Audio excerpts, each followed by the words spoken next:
करते हैं 6 क्वेश्चन।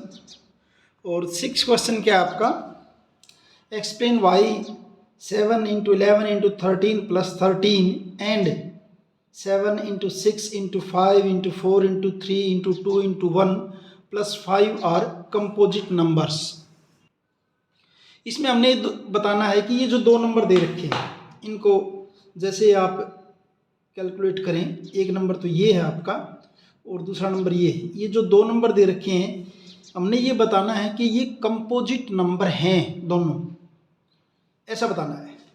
तो इसको बताने के लिए पहले तो हमें ये पता होना चाहिए कंपोजिट नंबर होते कौन से हैं। तो उसको देखिए, number are of two types, number दो टाइप के हैं।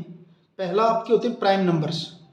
Prime numbers can be divided by one and itself. Prime number वो होते हैं जो खुद से डिवाइड होते हैं या वन से डिवाइड होते हैं, या ये कह दें कि which have exactly two factors, जिनके दो ही फैक्टर होते हैं, दो से ज़्यादा फैक्टर नहीं होते।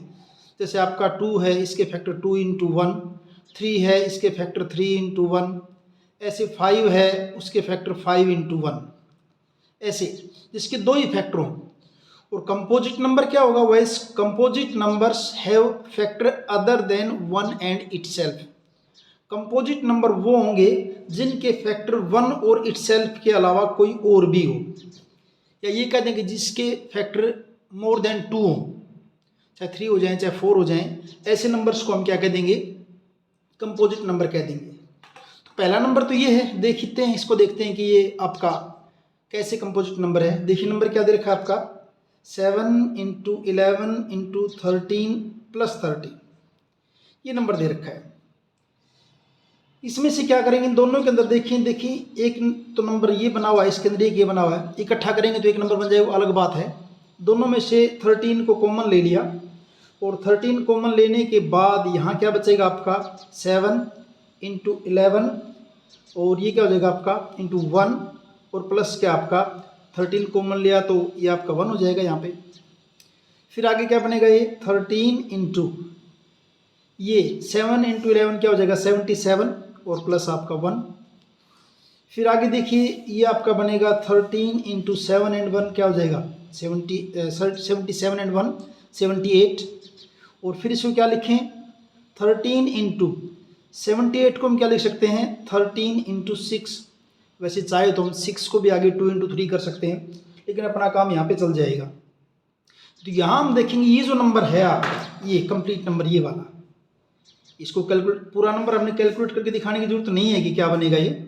ये जो नंबर है इसके फैक्टर 1 और इटसेल्फ तो हैं ही, इसके अलावा और कौन से फैक्टर आ गए, इसके 13 एंड 6 फैक्टर और भी आ गए, यानी कि इस नंबर के मोर देन 2 फैक्टर हो गए हैं।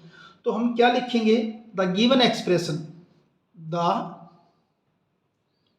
Given expression has 6 and 13 has 6 and 13 as its factors, as its factor। भाई इसके दो फैक्टर और आ गए उनके अलावा, therefore it is a composite number, therefore it is a composite number. ये आपका क्या हो गया है कि ये कंपोजिट नंबर हो गया है। अब सेकंड नंबर को देखते हैं। सेकंड ये दे रखा था आपका ये नंबर क्या आपका देखिए 7 into 6 into 5 into 4 into 3 into 2 into 1 plus 5, ये नंबर दे रखा है। एक किस्म से ये जो एक्सप्रेशन है, एक पार्ट इसका ये और एक इसका ये है। अगर इन दोनों की बात करें, इन दोनों में फिर वही आपका 5 जो कॉमन आ रहा है, यहाँ भी है और यहाँ भी है। 5 को ले लिया कॉमन हमने, अंदर क्या रहेगा 7 इंटू 6, 5 को बाहर ले लिया, फिर 4 इंटू 3 इंटू 2 इंटू 1 लिखो ना लिखो, प्लस 5 कॉमन ले, यहाँ क्या जाएगा आपका 1 आ जाएगा। फिर आपका ये बनेगा 5 इंटू, इनकी सब की मल्टीप्लाई कीजिए, और इनकी सब की मल्टीप्लाई करेंगे तो ये बनेगी आपकी 1008, और प्लस क्या आपका 1 है। फिर आगे चलिए, ये बनेगा आपका 5 इंटू 1009, यानी यहाँ फिर क्या हुआ आपका अब 1009 के आप और फैक्टर नहीं कर सकते, चाहे होते भी हों, हमें तो इस नंबर के और 1 के अलावा 2 फैक्टर नए मिल ही गए हैं, और 1 और इटसेल्फ के अलावा अगर और कोई फैक्टर आ रहा है तो वो नंबर आपका क्या हो जाएगा, कंपोजिट नंबर हो जाएगा। तो therefore the given expression, therefore the given expression, ये जो आपकी एक्सप्रेशन है, has 5 and 1009 as its factors, as its factor, जो कि 1 और इटसेल्फ के अलावा और आगे हैं, और अगर इसके फैक्टर हो गए तो आपका नंबर जो क्या है, कंपोजिट नंबर हो जाएगा। हैंस